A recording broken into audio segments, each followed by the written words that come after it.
Même sans faire la moindre activité, vous pouvez quand même manifester ce que vous voulez si vous organisez ces 4 dimensions dans une seule direction et que vous les maintenez dans cette direction pendant un certain temps. Maintenant, il croit que Shiva va le faire pour lui et ça va arriver. Donc est-ce que Shiva va venir construire votre maison? Non, je veux que vous compreniez que Dieu ne va pas lever le petit doigt pour vous. Ce qui n'a pas encore eu lieu jusqu'à présent sur cette planète peut arriver demain. Les êtres humains sont capables de le faire arriver demain.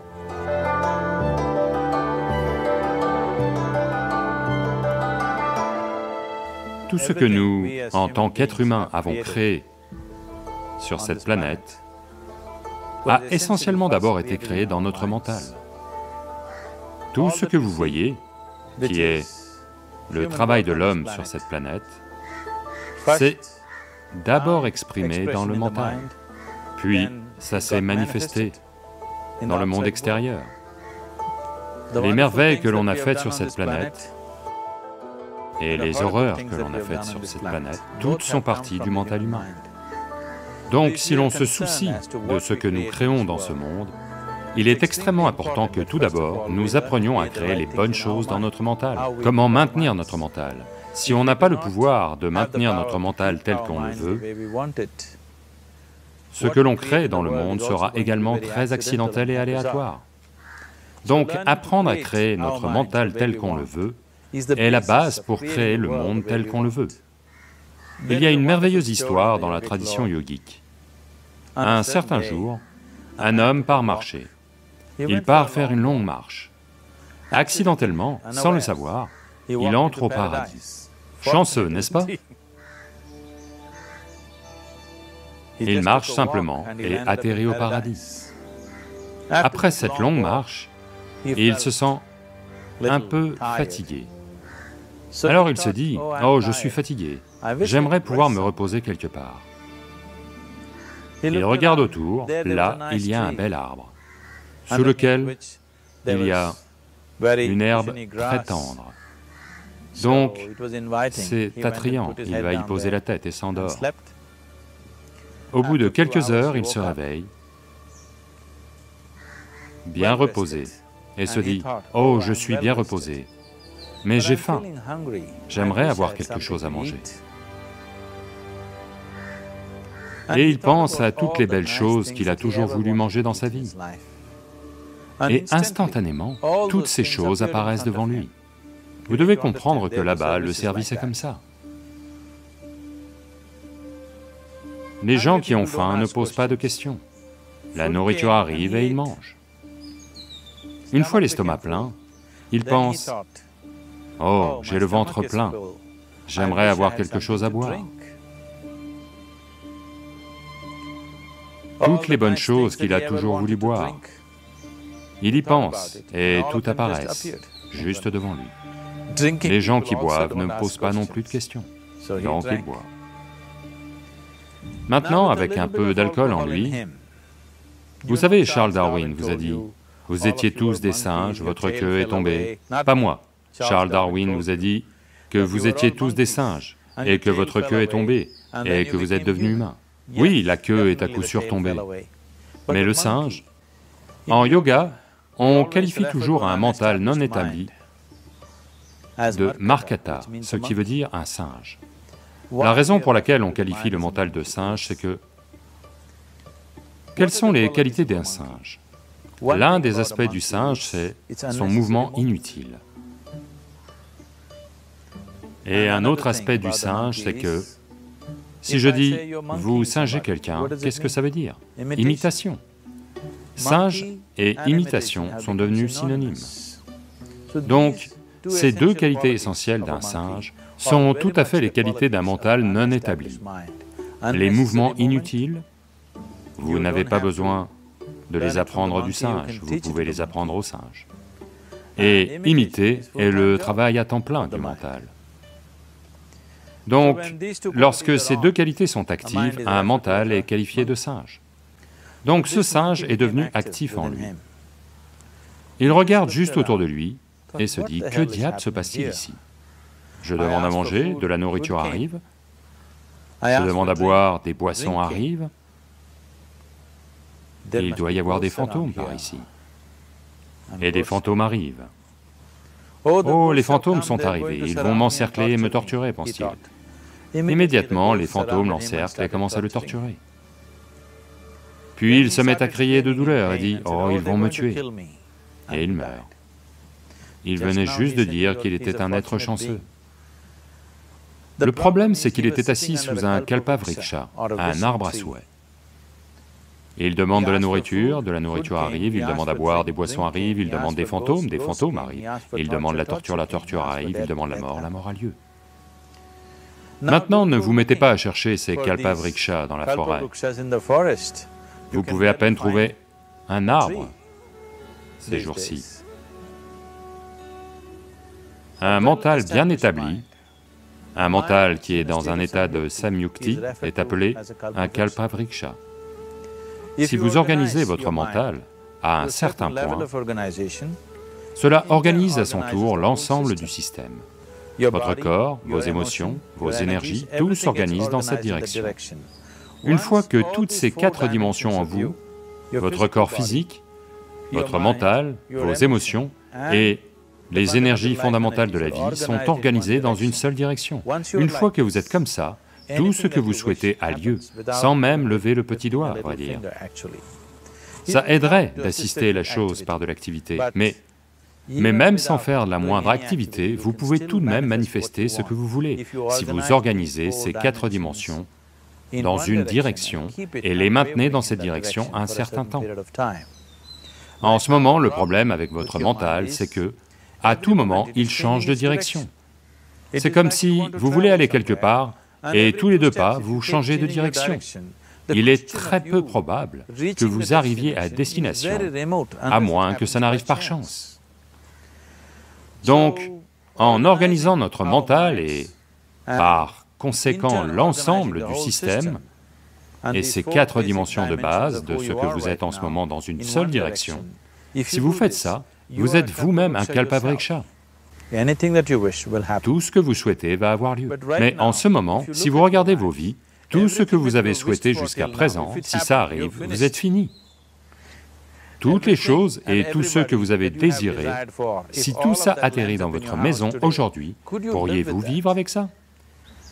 Une fois qu'on dispose d'une telle capacité, il est très important que nos actions physiques, nos actions émotionnelles, nos actions mentales et nos actions énergétiques soient contrôlées et dirigées comme il faut. Si ce n'est pas le cas, nous devenons destructeurs, autodestructeurs. En ce moment, c'est notre problème. La technologie, qui est censée rendre notre vie belle et facile, est devenue la source de tous les problèmes, et l'on détruit la base même de notre vie, qui est la planète. Donc ce qui aurait dû être une bénédiction, on en fait une malédiction.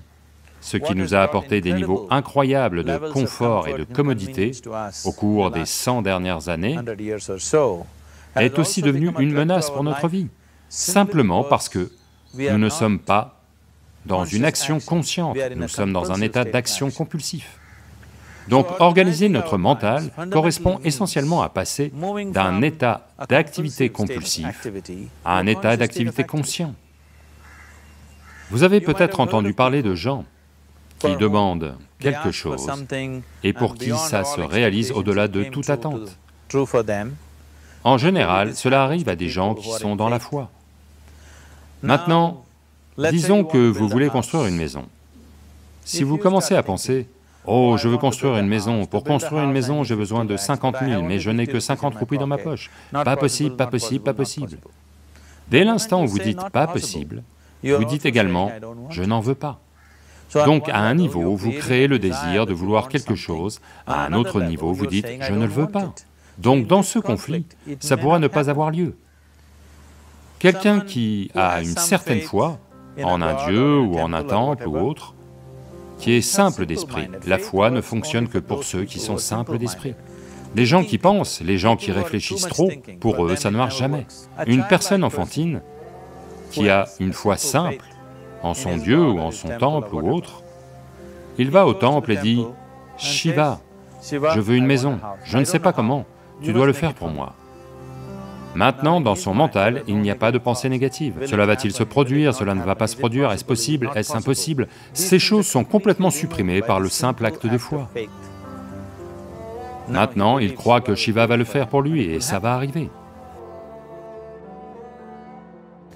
Donc est-ce que Shiva va venir construire votre maison? Non, je veux que vous compreniez que Dieu ne lèvera pas le petit doigt pour vous.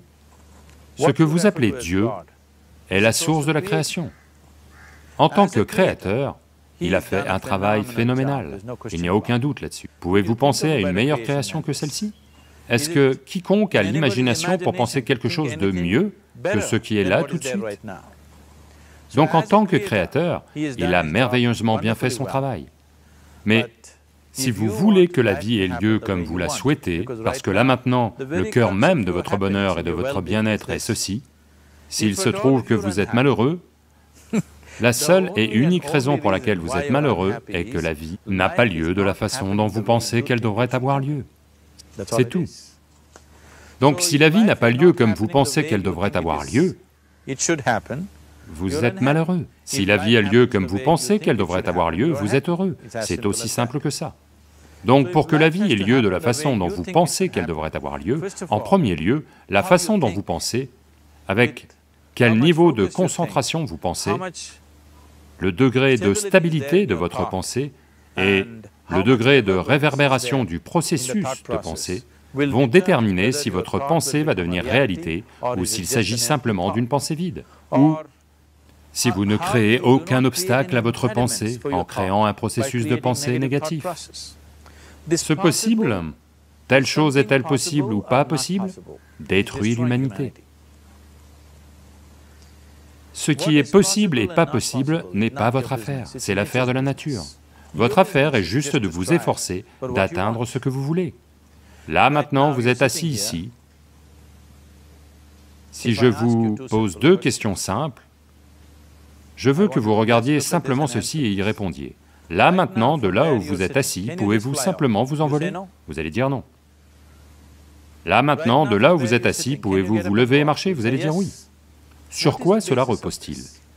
Pourquoi dites-vous non au vol et oui à la marche? Du fait de votre expérience passée de la vie. Bien des fois, vous vous êtes levé et avez marché, vous ne vous êtes jamais envolé.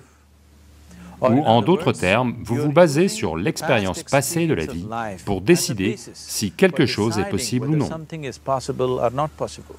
Ou en d'autres termes, vous avez décidé que ce qui n'a pas eu lieu jusqu'à présent ne peut pas avoir lieu dans votre vie à l'avenir. C'est une honte pour l'humanité et l'esprit humain. Ce qui n'a pas encore eu lieu jusqu'à présent sur cette planète peut arriver demain. Les êtres humains sont capables de faire en sorte que ça arrive demain. Donc ce qui est possible et ce qui n'est pas possible n'est pas votre affaire. C'est l'affaire de la nature va décider de ça. Vous regardez juste ce que c'est que vous voulez vraiment et faites des efforts en ce sens.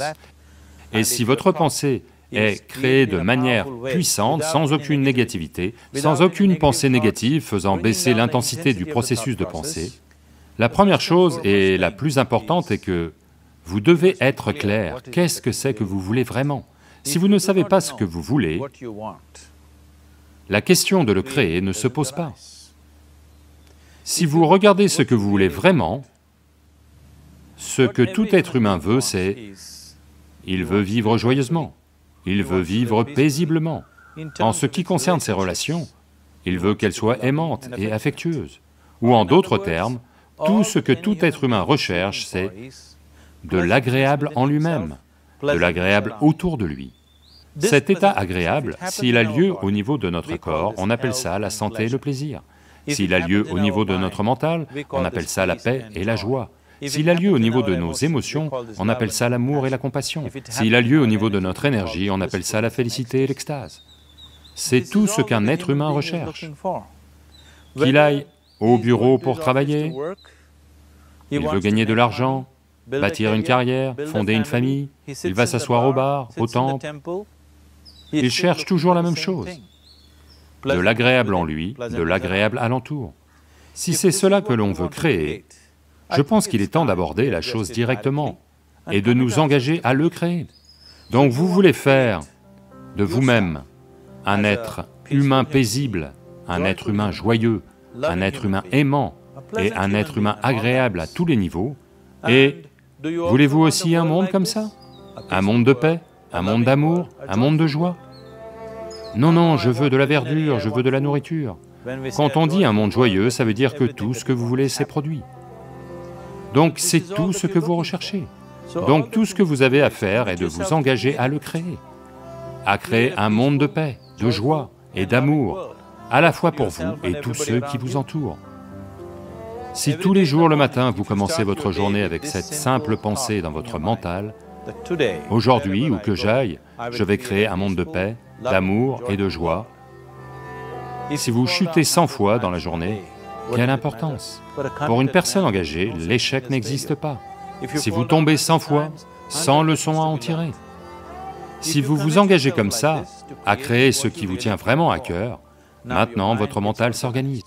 Une fois que votre mental s'organise, la façon dont vous pensez est la façon dont vous vous sentez, vos émotions vont s'organiser. Une fois que vos pensées, vos émotions sont organisées, vos énergies vont s'organiser dans le même sens. Une fois que vos pensées, émotions et énergies sont organisées, votre corps lui-même va s'organiser. Une fois que ces quatre sont toutes organisées dans une seule direction, votre capacité à créer et à manifester ce que vous voulez est phénoménale. Vous êtes le créateur à bien des égards. Ce qui est la source de la création fonctionne en vous à chaque instant de votre vie. C'est juste que, avez-vous gardé accès à cette dimension ou non? Organisez les 4 éléments de base de votre vie, vous y donnera accès. Il y a des outils et des technologies pour le faire. Toute la science du yoga, toute la technologie que l'on appelle yoga, n'a que ça pour objet, vous faire passer d'un état où vous n'êtes qu'un fragment de création à un état où vous devenez un créateur.